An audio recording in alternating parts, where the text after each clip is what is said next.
अरे आपके सामने उज्जैन के महत्वपूर्ण सार समाचार प्रस्तुत करें। उज्जैन में सिंह महाकुंभ महापर्व 2028 होगा। आज उसके कार्यक्रम की और तिथि की घोषणा कर दी। सिंह 2028 इस बार 2 माह का रहेगा। 27 मार्च से शुभारंभ होगा और 27 मई को समापन होगा। इसमें 3 शाही स्नान होंगे, 9 अप्रैल, 23 अप्रैल और 9 मई को, और 7 पर्वों के स्नान होंगे। मामला बहुत ही आकर्षक रहेगा। करोड़ों की संख्या में जनता आएगी। सिंह महाकुंभ अपने आप में एक महान आयोजन है। अब यहाँ पर कल रात से मानसून की वर्षा हुई, पूर्व मानसून की वर्षा हुई। तेज हवाएं चली, 8 मिलीमीटर तक की वर्षा रिकॉर्ड की गई। खैर जो भी हो, मगर एक बात तो ये है कि इस बार मानसून कमज़ोर रहेगा। 10 से 15% की कमी रहेगी और मानसून की दस्तक भी देरी से होगी।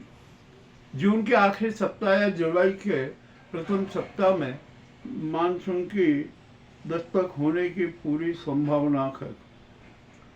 अब यहाँ पर पूर्व मानसून पूर्व की वर्षा के बाद जो यहाँ पर गर्मी का जो तांडव नजर आया ना, वो बड़ा विचित्र, भयंकर हो रही है गर्मी। तपन में भी इजाफा हुआ है और उससे लोग बीमार हुए। सर्दी, खांसी, जुकाम, अकड़न, अनेक प्रकार की बीमारियां भी हो रही है। अस्पतालों में भीड़ लगी है। वो तो ऐसा होता ही है, जब मौसम परिवर्तन होता है तो बीमारियां होती हैं। अब मामला सती गेट के यहाँ का आ गया।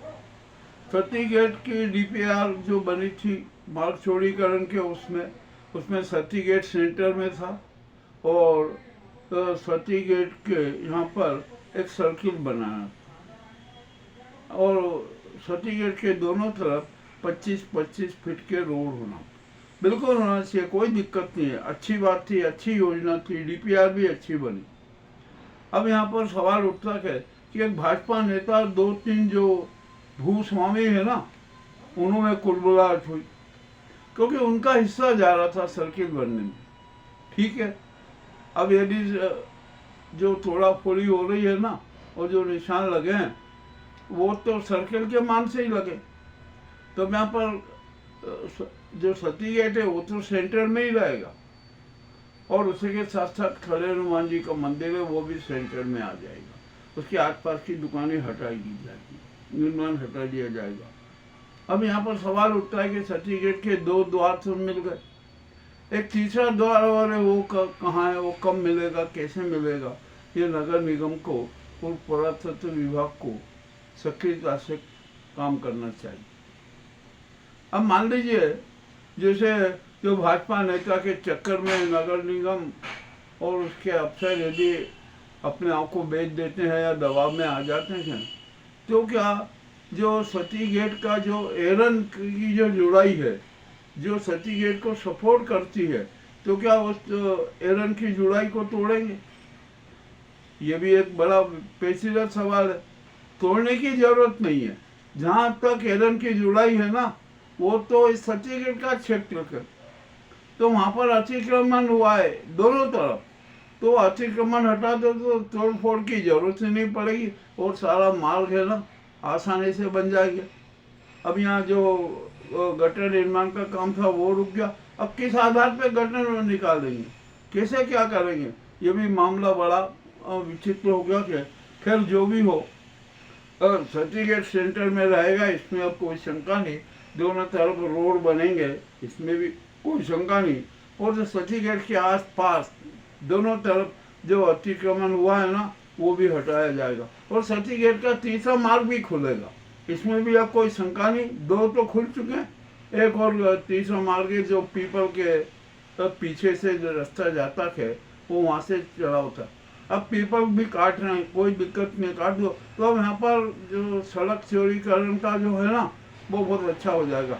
मगर फिर भी हम नगर निगम के अफसरों को सचेत कर देते हैं कि वो भाजपा नेता और 2-3 लोगों के चक्रव्यूह में ना फंसे, और जो डीपीआर में जो सेंक्शन है ना, सती गेट पर सर्किल बनाए और उसके सती गेट सेंटर में और उसके दोनों ओर रोड बने।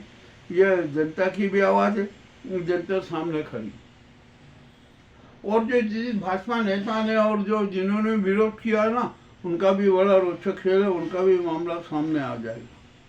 अब देखते क्या होता है क्या नहीं होता। कि जनता तो निगाह रखी हुई, जनता की भी आवाज़ है, जनता देख रही है कि क्या होगा क्या नहीं होगा। अब ये नगर निगम की प्रतिष्ठा का सवाल बन गया। और अब जो भाजपा नेता जिस नेता ने विरोध किया ना, और वो 3 लोगों का एक कौन सा क्या क्या किस तरह का अनुबंध किया, उसके खिलाफ भी जनता, उसको भी शहर क्षेत्र की जनता सबक सिखाएगी। अब यहाँ पर आइए, हम यहाँ पर एक बड़ी विचित्र स्थिति देख रहे हैं। शहर में कितनी अवैध कॉलोनी है ये नगर निगम बताए। जो अवैध कॉलोनी थी वेद करने की थी, उनको आपने 35 तो वेद कर ही दी थी, पर यहाँ तो शहर में 200 से अधिक कॉलोनीज है। तो ये अवैध कॉलोनीज पर बुलडोजर कब चलेगा? तुरंत चलाइए, बुलडोजर चलाना पड़ेगा। ये भी एक बड़ा विचित्र मामला है। और आइए अब यहाँ पर सिंहस्थ क्षेत्र में 425 अवैध निर्माण थे, उसमें से शायद 20 या 25 हटाए गए। बाकी सबको हटाने की प्रक्रिया भी अपनाना पड़ेगी, कब अपनाएंगे कह नहीं सकते। अब देखते हैं क्या होता है। आज कांग्रेस का विशेष प्रशिक्षण शिविर का समापन हुआ। अच्छा माहौल रहा, बड़े कार्यकर्ताओं में उत्साह दिखा, ये सब नजर आया।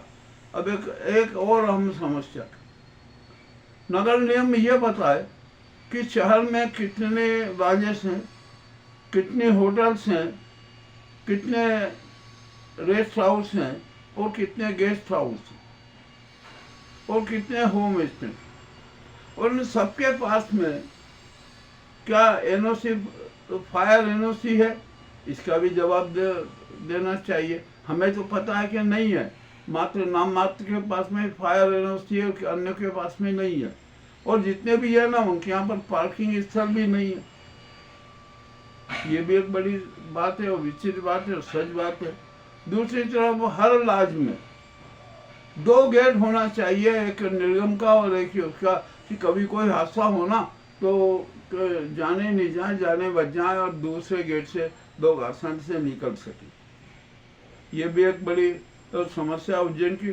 तो नगर निगम के अफसरों को इस ओर कठोरता से एक कदम उठाना पड़ेगा।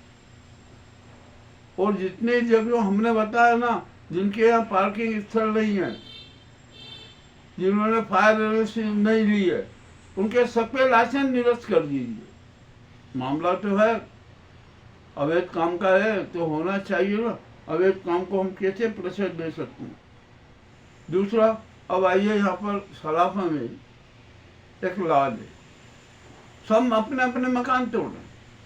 अब जो नागरिक है ना, जो विकास पसंद नागरिक है, वो सब अपने हिसाब से तोड़ रहे मकान, परंतु एक लॉज है वो नहीं तोड़, उसका कुछ भी नहीं हिस्सा तोड़ा जा रहा। तो जब लोगों ने चर्चा की ना तो बोले कि नहीं नहीं, नगर निगम के अफसरों से हमारी बातचीत हो गई है, ये यहाँ पर न हमें कुछ भी नहीं तोड़ना पड़ेगा। और यदि नगर निगम के अफसरों ने इस प्रकार का भेदभाव किया ना तो जनता सड़कों पर आएगी। मगर ऐसा नहीं है, ईमानदार अफसर भी है। तो वो जनता के सामने एक अफसर आया, उसने कहा कि भाई आप तोड़ने का काम लगाइए। उन्होंने कहा आप पर निशान लगा हुआ।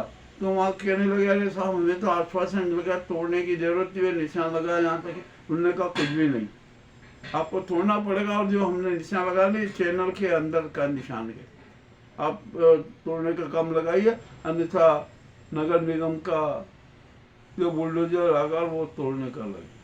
ठीक है भैया कहो। अब यहाँ पर जब हम इतना तोड़ा फोड़ी कर रहे हैं, इतना सुंदरीकरण कर रहे हैं, तो जो मुख्य मार्ग के जो उपमार्ग हैं वो भी जो भी है ना 42 फीट के हैं। आप देख लीजिए रिकॉर्ड उठा के कि 42 फीट के होने चाहिए। वर्तमान में उनकी स्थिति 23 फीट है और उसमें भी फिर भी अतिक्रमण हो जाता, वाहन से अतिक्रमण, अनेक प्रकार से अतिक्रमण हो जाता है। तो जरूरी इस बात की है कि जो मुख्य मार्ग के है ना उपमार्ग वो भी 42 फीट के हो जाए। देख लीजिए आप वो वहाँ से सराफे से गुरु महाराज के मंदिर तक और सराफे से नरसिंह मंदिर तक का जो उपमार्ग है वो 42 फीट का होना चाहिए। ये बहुत जरूरी है। अब होना ही है ना, मास्टर प्लान में तो है। देख लीजिए, नाप लीजिए, मास्टर प्लान का रिकॉर्ड कर लीजिए। जो भी तोड़ा फोड़ी चल रही है ना, हाकियात स्मारक का भी जब उद्धार हो जाएगा ना तो राहत मिलेगी, क्योंकि ये जो उपमार्ग है सीधा नईमबेग मार्ग को जोड़ देगा। ये भी बहुत जरूरी है, करना चाहिए। और पेयजल संकट की तो समस्या है ही। अब यहाँ पर पानी का स्वाद भी बदलता नजर आ रहा है, कुछ समझ भी नहीं आ रहा क्या हो रहा है। बदबूदार पानी की सप्लाई हो रही है, पेयजल संकट होना। और मानसून की अब तो लंबी खेच हो गई है, तो ये पेयजल संकट और गहराएगा। आप नर्मदा का पानी गंभीर डैम में डाल लो, जो बहुत महंगा पड़ता है। परंतु यहाँ पर एक सीधा सच्चा उपाय है और अच्छा तरीका है कि गंभीर डैम का दूसरा चरण पूरा कर दिया जाए युद्ध स्तर पे। यदि दूसरा चरण पूरा हो गया ना तो उज्जैन की जनता को 200 साल तक पेयजल संकट का सामना ही नहीं करना पड़ेगा। यह बहुत जरूरी है। जो दूसरे चरण में जितने भी अवरोध थे ना वो सब समाप्त हो गए हैं। नया पुल भी बन गया, ये बन गया, किसी प्रकार की बाधा नहीं आएगी। तो नया बांध बनाने में अन्य उसके करने की बजाय गंभीर डैम का दूसरा चरण युद्ध स्तर पर पूरा कर लिया जाना चाहिए। जनता के लिए जनता की आवाज़ है, परंतु यहाँ तो अफसरों को, नेताओं को चाहिए कि वो ये कदम उठाए। मध्य प्रदेश सरकार को चाहिए, केंद्र सरकार भी साथ लेगी, मध्य प्रदेश सरकार रहेगी और यहाँ जो जनता है वो भी आपको सहयोग करने लगेगी, तो गंभीर डैम का दूसरा चरण पूरा हो जाएगा। तो उज्जैन की पेयजल समस्या भी समाप्त हो जाएगी। और अब यहाँ साधु संतों को अखाड़ों में और साधु संतों में बड़ा हड़कंप मचा हुआ, क्योंकि उनकी इतनी खराब रिपोर्ट आ रही है कि हद से ज़्यादा। जो आराधना स्थल है ना उनमें भी बड़े विचित्र खेल हो रहे। एक यहाँ किन्नर अखाड़ा, अब यहाँ किन्नर अखाड़े 2 हो गए। एक किन्नर अखाड़े को तो शायद जूना अखाड़े ने गोद ले लिया, ले भाई, सबको ले लो, क्या करे। जो भी है तो आपको करना है करो, कोई दिक्कत नहीं है। और यहाँ पर शहर में मूल्य नियंत्रण की चिड़िया तो नजर ही नहीं आती है। जो देखो व्यापारी अपने मन मानी के भाव तय कर रहे हैं करो। और शहर में सब जगह अतिक्रमण है, हर जगह अतिक्रमण फैला हुआ है। और विशेष तौर पर जो ये कूलर के व्यापारी हैं, ये हैं, इन्होंने तो सड़कों पर अतिक्रमण कर रखा। अतिक्रमण हटना चाहिए। नगर निगम में हटाती है, 1-2 घंटे होती है, अखबार में समाचार आता है, बाद में फिर अतिक्रमण हो जाता है। तो इसका सबसे बढ़िया तरीका है कि जो भी अतिक्रमण का अपराधी नजर आए ना उसका सामान जब्त कर लो और उस पर रासुका की कार्रवाई कर दो। मेरा दावा है कि कहीं भी अतिक्रमण नहीं दिखेगा यदि इस प्रकार का कठोर कदम उठा लिया गया। अब ये जो भी है हम तो सुझाव दे सकते हैं, स्पष्ट सबके सामने रख सकते हैं, उसको लागू करना तो प्रशासन का काम है, नगर निगम का काम है। ये है उज्जैन के बड़े कड़वे समाचार जो आपके सामने प्रस्तुत है। आपको कैसे लगे हमें अवश्य बताएं। बहुत बहुत धन्यवाद।